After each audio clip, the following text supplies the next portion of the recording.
President Bola Tinubu on Wednesday approved the staggered takeoff of 6 out of 14 public universities established in the twilight of the Muhammadu Buhari administration.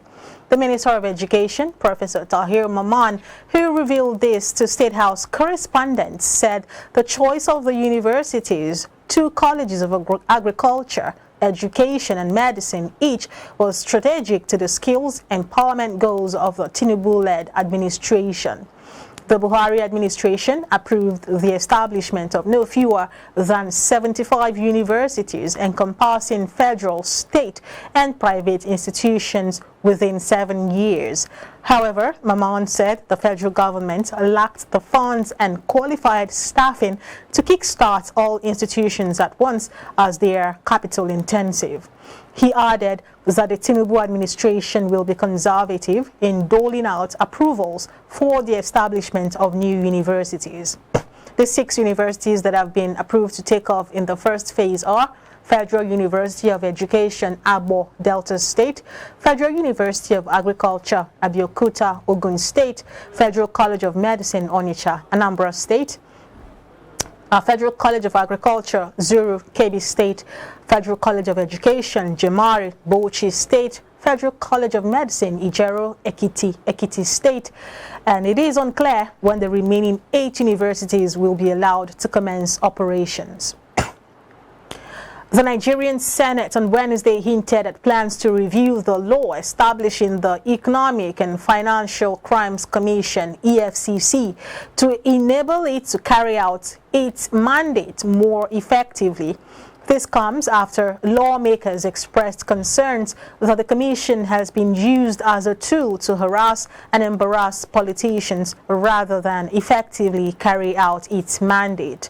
During the screening and confirmation of Ola Olukoyede and Mohammed Hamajoda as chairman and secretary of the commission on Wednesday, Godswill Akpabio, the Senate president, criticized the EFCC for preferring to chase frivolous petitions rather than carry out a preliminary investigation before inviting individuals. He also complained that the commission had engaged more in sensationalism than carrying out real investigations. The Senate president also spoke on merging the EFCC with Independent Corrupt Practices and Other Related Offences Commission, ICPC, to avoid duplication of roles. Excuse me. And the management of the University of Lagos, UNILAG, yesterday explained why students staying on campus have been asked to come into the halls of residence with their mattresses and some other personal items, saying it is due to health reasons.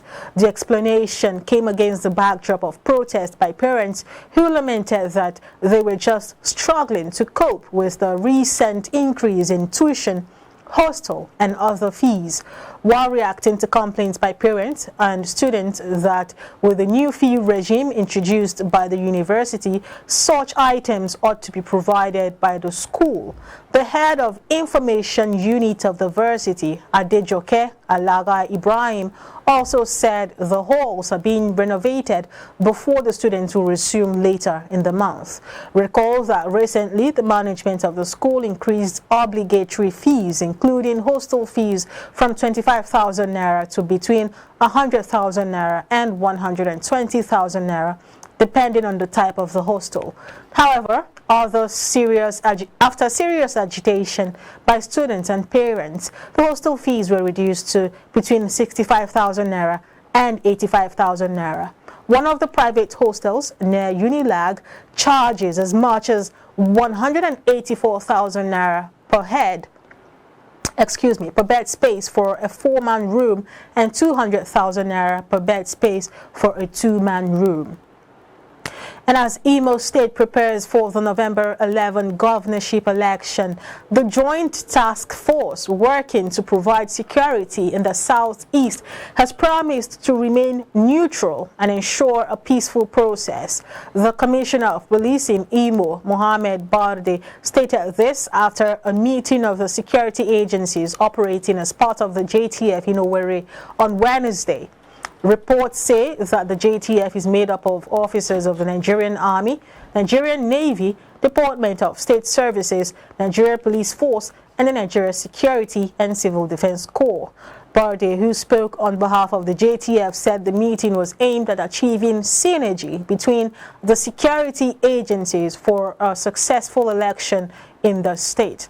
He reminded security agents who would be on election duty on the need to remain non-partisan, adding that those who take sides with political parties will definitely be punished. The Nigeria Union of Journalists and the Poland Media Association yesterday signed a memorandum of understanding to establish a journalists' house. The aim of the MOU is to foster media exchanges and cooperation between Nigerian and Polish journalists. It is contained in a statement signed by the National Secretary of the NUJ, Shaibu Liman. Liman said the MOU would also help to promote communication between the two countries and in the process expose them to peculiar professional dynamics existing in both climes.